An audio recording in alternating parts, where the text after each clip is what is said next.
Good morning.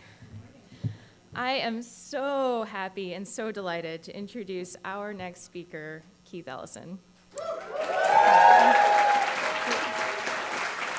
So, Congressman Keith Ellison is the former co-chair of the Congressional Progressive Caucus. He's the current deputy chair of the DNC.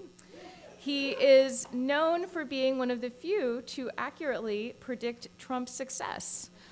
Because he recognized that Trump was talking about issues that appeal to working class voters, like jobs. So when he speaks, people should listen.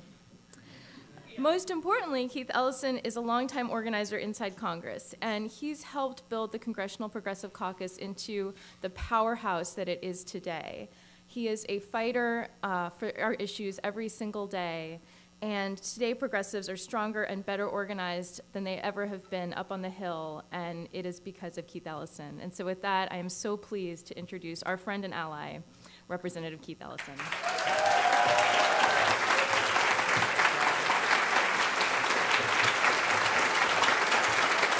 Hey, how's everybody? Good to see you guys. Good to see y'all. There's simply no way to carry America's progressive agenda forward without progressives running for and holding office. It cannot be done. It is simply essential that you are here. It is incredibly meritorious that the PCCC is holding now its second national candidate training. Great job, Adam and Stephanie. Big hand for those guys.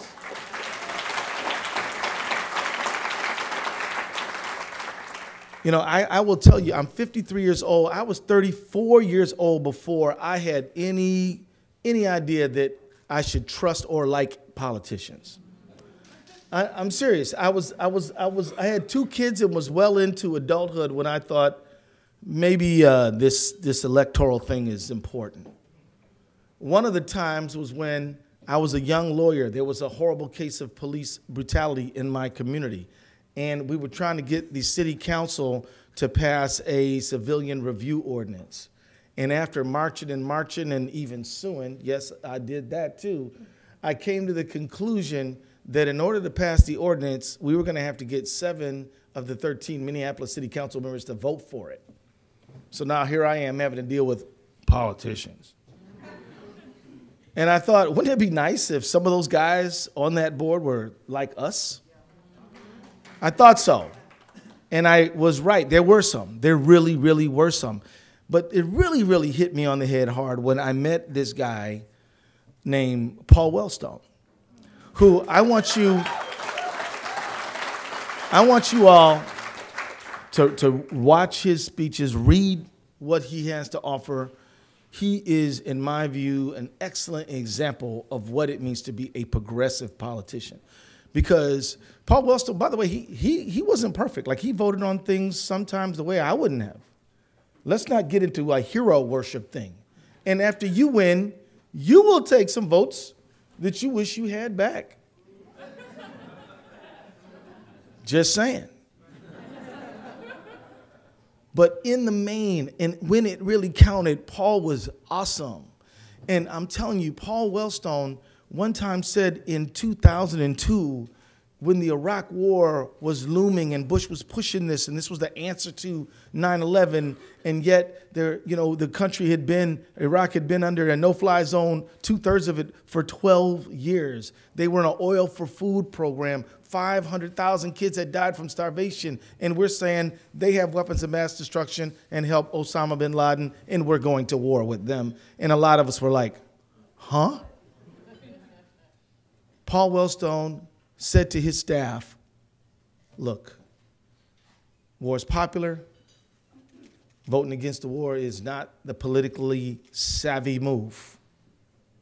But I'm voting no on this.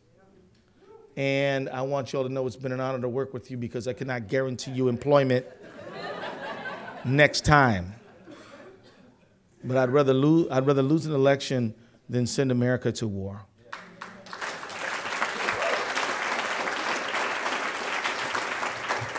He gave what I believe is one of the most stirring speeches on the House floor. And then a few days later, we were all campaigning. I was running for office for the first time. We were set to go do a door knock together, and I love this guy. I really idolized him. I shouldn't have, but I did. And we heard a plane went down. We heard that in Evelyn, Minnesota, nobody really quite knows, but they're hoping that he's okay, but they don't know. As the day wore on, we found out that we had lost him. We had lost Sheila, his wife, his daughter, much of his staff members, and the pilots. And that loss was devastating because then Norm Coleman wins the election, just flips the balance in Congress, and we're at war. And that lesson ought to teach all of us that who is in office really matters.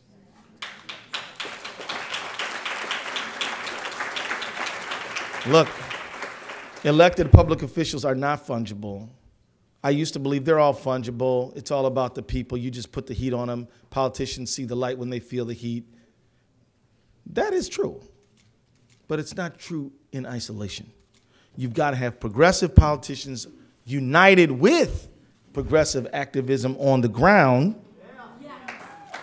You put those two things together in lots of communication, and you can end up with a progressive America from the city to the county to the state to the federal government to the courts to the legislature and to every executive office.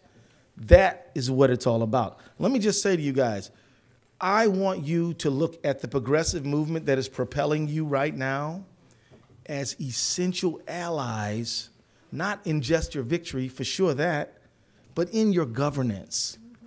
After you win, make sure they are your partners. Get back to them a lot.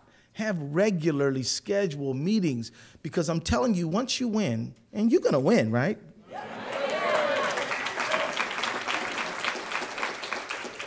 Just dealing with the stuff that comes up can suck up your whole day. That's why you got to have a clear concept of where you are going and who's going to help you get there. You got to be real clear that you're talking to people who actually have to compare whether this stick of butter is more expensive than that stick of butter. Maybe we should go to margarine. I don't know. Chicken has gone up. Maybe we have to do beans this week. You better talk to people who have those kind of choices to make, because if you lose touch with them, you've lost touch. This is essential. The most important thing is not for you to give a great stump speech, though you must be able to give a good one. The most important thing is for you to shut up and listen and listen and listen. You open up the newspaper today, it's like, oh, should the Democratic Party go left? Should it go right? Should it go center? Y'all heard this? Yeah. It should go down to the grassroots. Yeah. You're looking for a direction to go in. You're looking for a direction to go in. Go to the folks who live in Milwaukee and are paying 70% of their income in rent. They will tell you we need affordable housing policy. You go to talk to people in Louisiana who've been making $7.25 because there is no state minimum wage.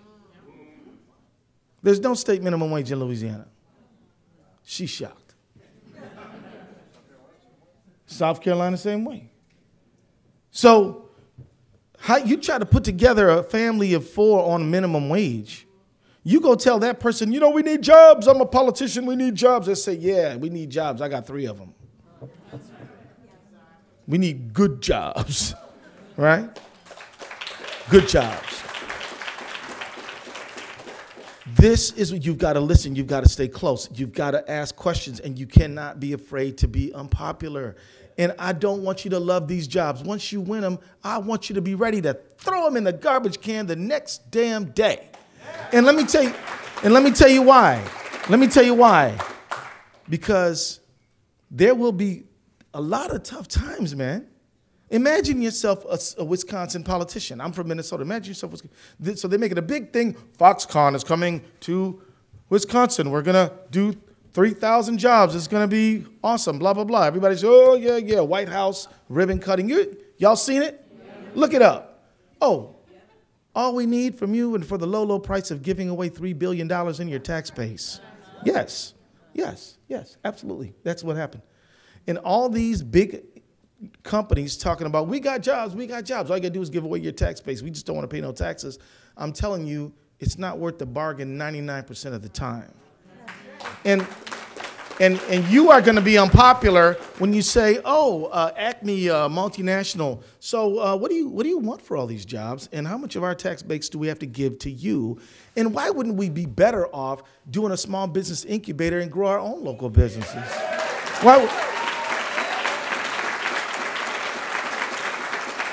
I'm telling you, they're going to go to you. They're going to say, hey, we know that you're really for the people. They're going to try to put their arm around you. That's the first hint that they're about to stab you in the back. And they're going to say to you, you got to be responsible. You got to play the long game. And you know what, Councilman? I don't think me and my friends have thrown an event for you yet. Can we do an event for you? They're not, rare is it that they're going to flat out try to bribe you, although some of them will. It's way more subtle than that. We'll do an event for you. We just want to be in communication. We're not looking for you to vote any kind of way. You vote whatever way you want. But we just want to make sure that your information flow you're getting is from us. You say, no, I got to talk to Miss McGillicuddy because she knows that the Food Mart has a sale on cheese this week. She knows what rent is. She knows how much school supplies cost. And her mom is at that nursing home and she's on Medicaid, so we know that if you try to cut it, that's not going to be good for us. This is why you got to stay close to the grassroots.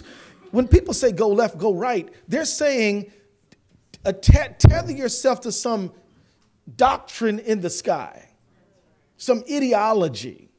Now, believe me, I got my set of beliefs. You better believe that. But I believe first that we are representatives of the people, and if you connect yourself to them, they'll give you the answers that you need. So, as I said, and I say one more time, big ears, less mouth. Seriously. So then when you give that stump speech, you're on fire because you know what you are talking about. You have listened to the people who you hope to represent. It's so essential. Now, I also just want to tell you that you're not the most important people. Please absorb that into your pores. Politicians have a sense of, I've considered the most important people are the people, right?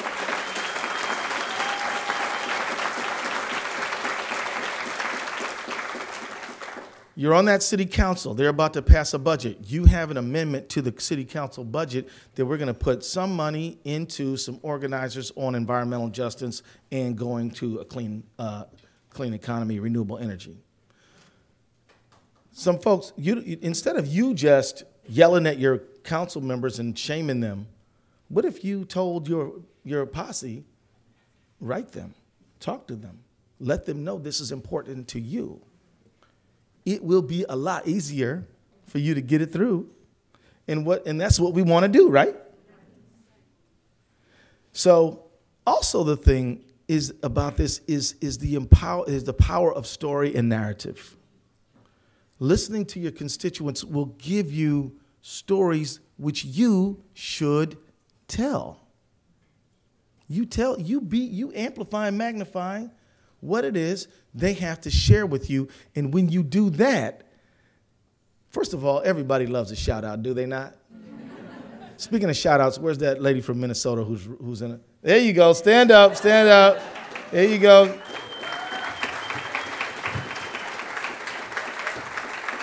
Lindsay Port, everybody.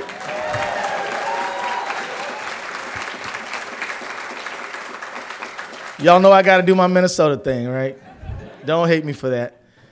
But what I'm saying is that, first of all, people love shout outs, right? But then the other thing is that they like is They like, even if it's not them you're talking about, they like you to talk about their situation, what they're going through. They're like, yeah, I feel her on that. She's right about that. So you do that.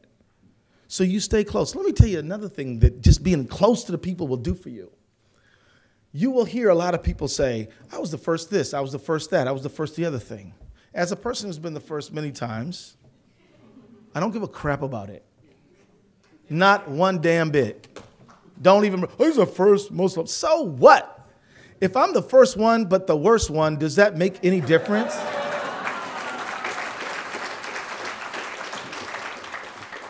I want you to break your own neck every day to serve them, to bust your tail, to get up early and stay out late. That's what I want you to do. You may be the first, and maybe when they write your story, they're always going to mention that you were the first. Barney Frank will always be thought of as the first openly gay congressman. But most of us in Congress thinks he's the smartest guy when it comes to financial services, bar none. That's better to be known for. You know what I'm saying? So you might be the first woman, awesome. Do not run on that, even if it helps you win. Because first of all, we know. We're looking right at you. We can tell. When I ran for Congress, there hadn't been anybody black ran in the Minnesota delegation before. I did not have to tell people about me being black. I'll be the first black. Yeah, we know you're black. We can see. What they needed to know, somebody said, are you going to be the first black? I said, no, I'm going to be the first. I'm going to be the environmental congressman. I'm going to be because they're halfway expecting you to push that. But you're going to surprise them because you're not. And if it brings up, don't run from it. Do not run from who you are. You know, when I ran, my opponents made sure every single person, and maybe even a few puppies and cats, knew that I was Muslim. He's Muslim. Did you know he's a Muslim? He's a Muslim. Yes, he is. He's even proud of it. You know, there's a young state legislator right now who's Lindsay's colleague. Her name is, Her name is Erin May Quaid. Erin May Quaid. His father's black, her mother's white, and she married her wife. And she ran in a fairly conservative white suburb of Minneapolis called Apple Valley, which is not, you know, the People's Republic, right? You know, it's kind of, it's a little bit on the conservative end. And she was one of the only ones to flip red to blue. And people told her, you are a lesbian and half black. How you expect to win out here? You know how she went out there? She knocked every damn door. She talked to everybody. She engaged with everybody. Now, one more thing before I wrap up. I don't want you to ever stop your campaign. Even if you don't have a bunch of money, keep your campaign going. Why?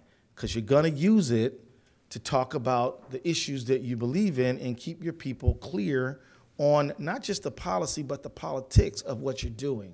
Don't shut your campaign down. In the off year, you got to show up a little bit out there on the field. I'm not on the ballot in 2017, but let me just tell you a little bit about my campaign right now. And this is just, so there's a kid named Keon. He's 22 years old. I didn't hire him because he was 22. He was just the best guy I could find. He's sharp as a razor. And he sends me a report every single day, been sending it to me since June 1st. Here is this morning's report. And by the way, I got one for every day since June. Hey, Keith, yesterday the team made 431 attempts and spoke to 22 people, which is a 5% contact rate. The contact rate has been really low the last week because we're trying to talk to the low turnout district. Okay? But we're going to keep on knocking throughout the weekend. Folks are bringing up health care and having better pay, better jobs over and over again. We are knocking with Jeremiah, that's my kid, on Sunday and have 14 people on our team and a few volunteers too, so it should be a pretty big knock for them. Also, Peggy Flanagan, another one of your colleagues, is coming to speak to the team tomorrow. So let me just tell you what this is. First of all, I get these reports every day. The campaign goes, I'm not on the ballot. We have talked to this year over 30,000 people, right?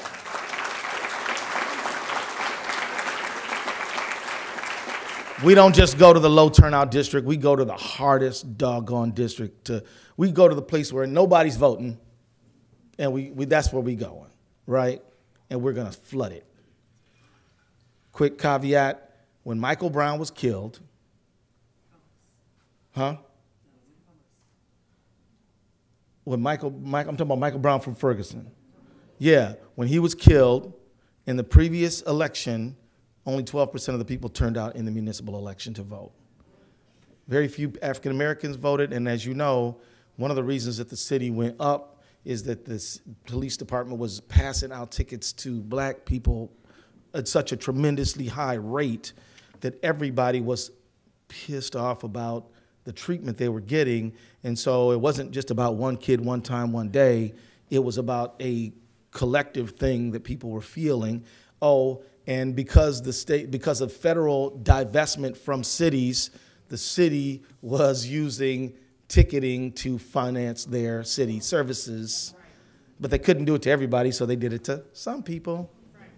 You understand what I'm saying? So that's a caveat.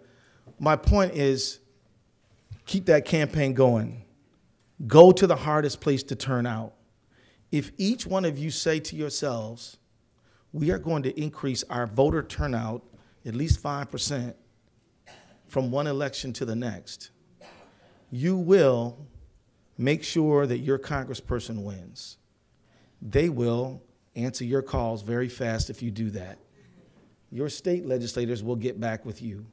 Your governor will get back with you.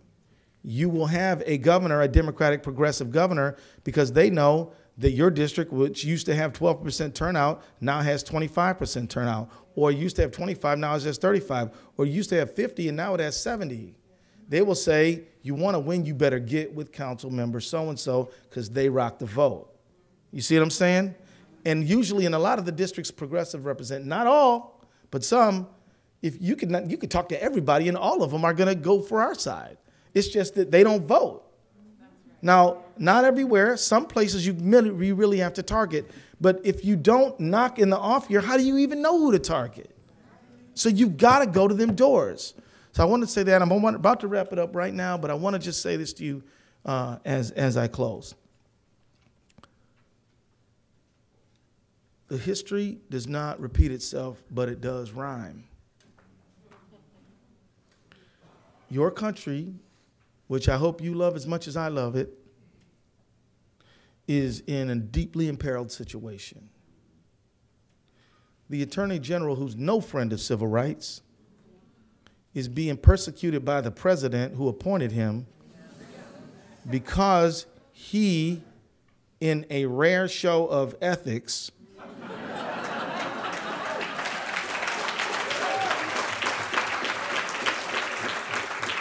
recused himself from investigating himself. He fired the guy who's leading the FBI investigation. He's now openly attacking the person who's currently leading it. Oh, and he's attacking the press and literally delegitimating the free press. He goes around them with his Twitter, which is fine, but he also delegitimates them. So that's the free press and ethical investigations. Oh, he attacked Murkowski and threatened to take away stuff from Alaska because she wouldn't get on board. He's openly persecuting dissenters who are representing their districts and voting their districts. So he's trying to delegitimate the legislative process.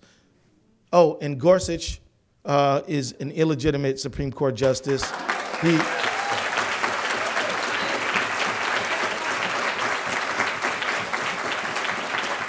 Everybody else has to get 60, but not him, on the promise that he's going to be a faithful little, compliant little person, whatever, right? So he undermines the legislative branch, the judicial branch, the freedom of the press. He is attacking the bedrock of the American system, which is checks and balances. And anybody who does that is really trying to set themselves up as some sort of a monarch. And this country went to war over not wanting a monarch. You know, I mean, the only weird place you can find a king is Burger King, right? No kings. We don't like kings. We like people we elect and are accountable to us. And so so you are in a rare moment in American history. Rare does this kind of thing happen. You are in an embattled situation. You may think, oh, it's not that bad. Yes, it is. This man controls the most formidable surveillance system in the world. This man controls the most formidable military in the world. He controls the most formidable police department in the world. This is not small stuff. You are stepping up to the plate at a time when things are as rough as they've ever been. And so what I want to tell you is congratulations. I want to tell you thank you. I want to tell you thank you. I want to tell you that I am exceedingly proud of you. And I want to tell you that, and I can speak for Tom Perez on this, that the Democratic National Committee is converting itself. It is going through a metamorphosis and a transformation to one end, to help you serve the people. We are getting out of the business of being a battleground state. We're going to every state and territory.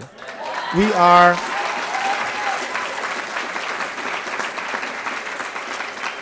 are getting out of the business of being a presidential focused party. We're going to every seat, everywhere. We want y'all running for the co-op boards. The co-op board. You know, the one that decides the milk prices and stuff. We want you running for that, right? Prison board. You said, is that what you said? Prison board, the board of soil and conservation. I don't know, park board, run for it, get in there, right? And we want to train you to be as good as you can possibly be. And we are converting this party. We recognize that you can get all the data analytics and modeling you want and lose because we just done it. It's about people. It's about the relationship. The election's not the most important thing. The community is.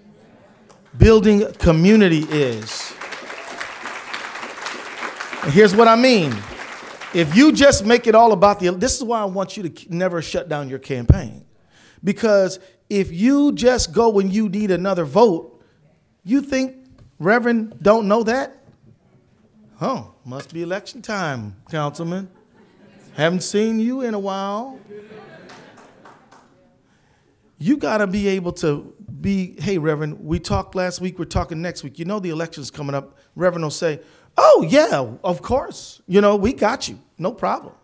Not that she can legally endorse you, but you understand what I mean. You know, don't worry. You know, as a community leader, we got your back. You know why? Because you had ours. You see what I'm saying? And how do you get somebody's back? It's not just saying, oh, we put up a stop sign here. No, it is informing them. It is inviting them. It is including them. It is asking them for stories, ideas, approaches. After you win, I would bet you only about 10% of the ideas you pass into law are ideas that originated with you. They come from the people, man. You know what I mean?